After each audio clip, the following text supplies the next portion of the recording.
Class. Now today is the turn of your physics class, and today we are starting the second chapter after completing most of the questions of chapter 1. Electricity हमारा mostly complete हो गया है और इसलिए अब हमें revision start करना है second chapter, that is of magnetic effect of electric current. तो सबसे पहले take care of this thing कि आपको ये याद रहना चाहिए कि हमने कितने क्वेश्चंस कर लिए हैं, कौन कौन सा क्वेश्चन कौन कौन से प्रैक्टिस सेट में हम रिवाइज कर चुके हैं, कौन सा क्वेश्चन रिपीट हो रहा है, कितने टाइम्स ये बोर्ड एग्ज़ाम में या सैम्पल पेपर में आ चुका है, कितने मार्क्स में आ चुका है। All these things are important. Okay, so this one is our practice set first. तो सबसे पहले सबसे अच्छा तरीका है कि आप प्रैक्टिस सेट जितने भी मैं दे रही हूँ, जितने भी एक प्रैक्टिस सेट में क्वेश्चंस हैं, चाहे वो विद सॉल्यूशन है, ईयर वाइज दे रखे हैं, जो भी हैं, write down all the questions. अगर वो कोई क्वेश्चन बहुत ज़्यादा रिपीट हो रहे हैं, और फिर मैं बता ही देती हूँ कि अगर कोई भी स्किप करना है तो फ़िलहाल तो सारे क्वेश्चंस आपको लिखना है। अगर वो ज़्यादा रिपीट हुआ है then you can skip the question, ठीक है। तो जो सेकंड चैप्टर है आपका वो थ्योरी वाला है, लेकिन उतना इजी नहीं है जितना चैप्टर 1। उसमें न्यूमेरिकल्स थे, लेकिन फॉर्मूला पता है तो न्यूमेरिकल कर सकते हैं। और थ्योरी भी उसकी इतनी टफ नहीं थी कि मोस्टली डेफिनीशंस क्वांटिटीज़ की थी, और वो क्वांटिटीज़ फार्मूला बेस्ड थी, फार्मूले से डेफिनीशन बन जाती थी। लेकिन यहाँ सारा थ्योरी में लिखना है, और वो थ्योरी डायरेक्ट कम है, रीजनिंग ज़्यादा है। बहुत सारे रूल्स भी हैं इसमें, तो बहुत सारे रूल्स हैं उसमें, बहुत सारी डायरेक्शंस को पता करना है। तो all these things are very important in chapter second. So here first of all I have this practice set 1, और इस फर्स्ट प्रैक्टिस सेट में मेरे पास हैं 10 क्वेश्चंस। इन 10 क्वेश्चंस को विदाउट सॉल्यूशन मैंने लिखा है, थ्योरी है, आंसर आपको लिखना है इसका, सभी का आंसर आपको लिखना है, और प्रॉपर लैंग्वेज के साथ में लिखना है। इसमें लैंग्वेज बहुत मैटर करती है, क्योंकि आंसर टू द पॉइंट होना चाहिए जैसा क्वेश्चन में पूछा गया है। So let's start it. सबसे पहले I think it should be visible now.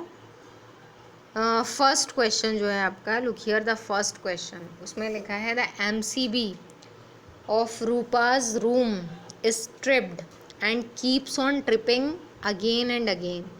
If it is a domestic circuit, what could be the reason of this phenomena? So first of all here the word tripped or tripping, it should be clear.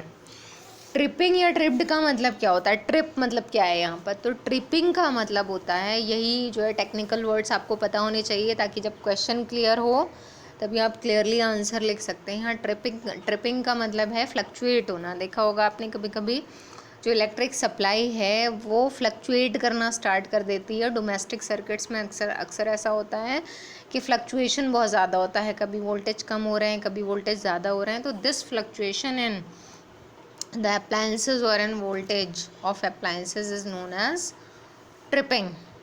तो one question is given here, in case of Rupa's room tripping is there in the appliances and it is in the case of domestic circuit। तो उसका जो reason है वो पूछा गया है, क्या रीज़न हो सकता है। तो हमेशा याद रखिए बहुत इजी क्वेश्चन है, और ये मोस्टली जितने भी क्वेश्चन मैंने यहाँ दे रखे हैं वो 1 या 2 मार्क्स के ही हैं, बहुत लॉन्ग नहीं है। तो ट्रिपिंग का रीज़न हमेशा होता है ओवरलोडिंग। ओके, ओवरलोडिंग का मतलब अगर बहुत हाई पावर के बहुत सारे अप्लायंसेस एक ही सर्किट से कनेक्टेड हैं, ठीक है, पावर कंजम्पशन ज़्यादा हो रहा है, तो दो चीज़ें याद रखिए, एक तो ओवरलोडिंग नहीं होनी चाहिए, ओवरलोडिंग है अगर सर्किट पर, और दूसरी बात हाई पावर वाले अप्लायंसेस की ओवरलोडिंग है, तो देन ट्रिपिंग में be there in the domestic circuit, ठीक है। तो ये 2 पॉइंट्स आपको याद रखने हैं कि the reason of the tripping in the domestic circuit is overloading. It means when many appliances of high power are connected to the same circuit, then tripping may be there in the circuit. Okay, उसके बाद आपका आता है question number 2, state any 3 appliances that function on Fleming's left hand rule. तो Fleming's left hand rule जो आपने पढ़ा है उस पर बेस्ड 3 कौन कौन सी डिवाइसेस हैं, 3 डिवाइसेस बतानी है, 3 appliances.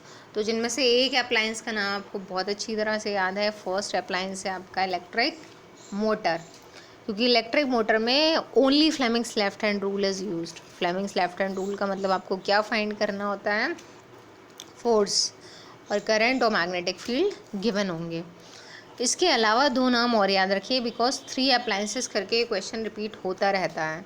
So second appliance is induction motor. Induction phenomena तो आपको पता है. इंडक्शन जो है वो इसके बाद आता है आपका जो ये वाला केस था फ्लेमिंग्स लेफ्ट हैंड रूल के बाद फ्लेमिंग्स राइट हैंड रूल जो है वो इंडक्शन पर बेस्ड है. इसका मतलब इंडक्शन का मतलब इंड्यूस करंट फाइंड करनी होती है. तो इंडक्शन का जो फिनोमेना होता है, मोस्टली जो इंडक्शन वाली डिवाइसेस हैं उनमें पहले लेफ्ट हैंड रूल का यूज़ होता है, उसके बाद में राइट हैंड रूल का यूज़ होता है. तो एक तो आपका इलेक्ट्रिक मोटर है, यहाँ आपको वर्किंग नहीं बतानी, सिर्फ नाम बताना है. तो first is electric motor, second is induction motor and third is generator. Generator में आपने राइट हैंड रूल पढ़ा है, लेकिन अगेन आई एम टेलिंग कि जहाँ भी इलेक्ट्रोमैग्नेटिक इंडक्शन का फिनोमिना है वहाँ पहले लेफ्ट हैंड रूल यूज़ होगा, then after that right hand rule will be used. Okay. So working क्योंकि उसकी राइट हैंड रूल से ही एक्सप्लेन की जाती है, लेफ्ट हैंड रूल को नहीं बताया जाता, but you may take care of this thing. Okay. तो 3 अप्लायंसेस में आप याद रखिएगा नेम कि कैसे बताना है उनको. Then come to the third question, what is the need to convert dynamo into AC. Dynamo के बारे में आपने पढ़ा है. डायनमो जो है, डायनमो को किससे रिजेंबल किया जाता है? जनरेटर से. तो कहा जा रहा है डायनमो क्या नीड है डायनमो को एसी में कन्वर्ट करने की. तो क्वेश्चन जो है बहुत ज़्यादा शॉर्ट करके दे रखा है. अगर कभी भी ऐसा क्वेश्चन आए तो don't get confused about this. यहाँ डायनमो इनटू एसी का मतलब है डायनमो से जो करंट जनरेट होती है that is DC, direct current. तो यहाँ क्वेश्चन का मतलब है कि डायरेक्ट करंट को ऑल्टरनेटिंग करंट में कन्वर्ट करने की क्या नीड है. क्वेश्चन ये कह रहा है what is the need to convert DC into AC. तो यहाँ पर इसका मतलब आपको बताना क्या है, आपको बताना है एसी के एडवांटेजेस डीसी के ऊपर. ठीक है, advantages of AC over DC, ये है क्वेश्चन. तो अब आपको एडवांटेजेस तो पता है कि डीसी, एक तो डीसी के साथ हम ट्रांसफॉर्मर्स को यूज़ नहीं कर सकते, वोल्टेज को बढ़ाना है या घटाना है. दूसरी बात डीसी जो है वो डेंजरस भी होती है सर्किट्स के लिए. तो 2 आपके जो वो हैं एडवांटेजेस, दोज आर सफिशिएंट. तो ये थर्ड क्वेश्चन था. फोर्थ क्वेश्चन है आपका, find the applications of solenoid. Solenoid के कौन कौन से एप्लीकेशंस हैं. तो सोलेनॉइड का एक एप्लीकेशन तो बहुत कॉमन है जो आपको पता है. एक एप्लीकेशन ये है कि सोलेनॉइड जो है वो इलेक्ट्रोमैग्नेट्स को बनाने में यूज़ होता है. इलेक्ट्रोमैग्नेट्स सोलेनॉइड के अंदर अगर हम सॉफ्ट आयरन की एक रॉड रख देते हैं तो it may be converted into electromagnet. तो सोलेनॉइड का एक यूज़ तो ये है. बाकी जो सोलेनॉइड के यूजेस हैं वो भी याद रखिएगा, क्योंकि इसमें भी जैसा क्वेश्चन था आपका अभी लास्ट वाला कि 3 आपको अप्लायंसेस बताने थे लेफ्ट हैंड रूल के, उसी तरह से यहाँ भी एटलीस्ट 3 डिवाइसेस के नाम याद रखिएगा जो सोलेनॉइड के एप्लीकेशंस हैं. तो पहला आपका हो गया इलेक्ट्रोमैग्नेट. दूसरा आपका एप्लीकेशन हो जाएगा, इसका यूज़ होता है एंटीनाज में भी इसका यूज़ होता है सोलेनॉइड का. इसके अलावा वॉल्व्स में इसका यूज़ होता है, वॉल्व्स को बनाने में. और कुछ डोर लॉकिंग सिस्टम्स में भी इसका यूज़ होता है. तो कम से कम 3 या 4 एप्लीकेशंस सिर्फ लिखने के लिए आते हैं. Don't think you have to explain this also. Okay. फिर आपका 5th क्वेश्चन आता है, difference between short circuit and overloading. तो this question is very easy. पता है आपको, डिफरेंस आपको बताना है शॉर्ट सर्किटिंग क्या है, ओवरलोडिंग क्या है. तो सबसे पहले ओवरलोडिंग होती है, इसका मतलब बहुत सारे अप्लायंसेस को एक ही सर्किट से कनेक्ट कर देना. और उसके बाद क्या होता है कि इसका रिज़ल्ट होती है शॉर्ट सर्किटिंग, यानी कि इनमें से जो डिफरेंट अप्लायंसेस लगे हैं उनमें से कोई भी एक जिसकी हाई पावर है, जो ज़्यादा करंट ले रहा है, वो डैमेज हो सकता है. उसके बाद आपका 6 नंबर क्वेश्चन है, show an activity to demonstrate the direction of the magnetic field generated around a current carrying conductor. तो वो एक्टिविटी शो करना है आपको. और एक्टिविटी जो थी दैट इज़ व्हाट, कि एक करंट कैरिंग वायर था और उसके आसपास मैग्नेटिक फील्ड लाइंस. तो करंट कैरिंग वायर का कनेक्शन आपको कर देना है एक बैटरी या सेल से, उसमें की लगा देनी है. फिर जब उसमें करंट फ्लो होती है तो करंट की वजह से उसमें क्या होता है कि मैग्नेटिक फील्ड जनरेट होती है. तो इस पोर्शन के लिए, इस पोर्शन के लिए, इस पोर्शन के लिए आप जो कॉन्सेंट्रिक सर्कल्स होते हैं मैग्नेटिक फील्ड के, वो आप शो कर सकते हैं. जैसे यहाँ कॉन्सेंट्रिक सर्कल्स बनेंगे और वो कैसे होंगे, एंटी क्लॉकवाइज. ऐसे ही इस डायरेक्शन में आप राइट हैंड जो मैक्सवेल्स राइट हैंड रूल है, राइट हैंड थंब रूल, उसका यूज़ करके बता सकते हैं डायरेक्शन. ओके, फिर 7 क्वेश्चन है आपका, what is a fuse, fuse क्या है और what material is use for make fuse wire. तो ये this question is also easy. Starting के जो आपके 5 क्वेश्चंस थे वो टफ थे, लेकिन अब ये क्वेश्चंस थोड़े से डायरेक्ट हैं। तो 6 क्वेश्चन में आपको 7 क्वेश्चन में आपको बताना फ्यूज़ क्या होता है। तो fuse is a safety measure for the domestic circuits. Safety measure का जब भी नाम आता है तो फ्यूज़ बोला जाता है।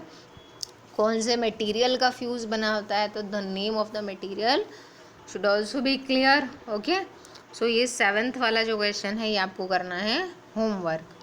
What is a fuse and what material is use for make fuse wire, एक आपका होमवर्क का क्वेश्चन ये है।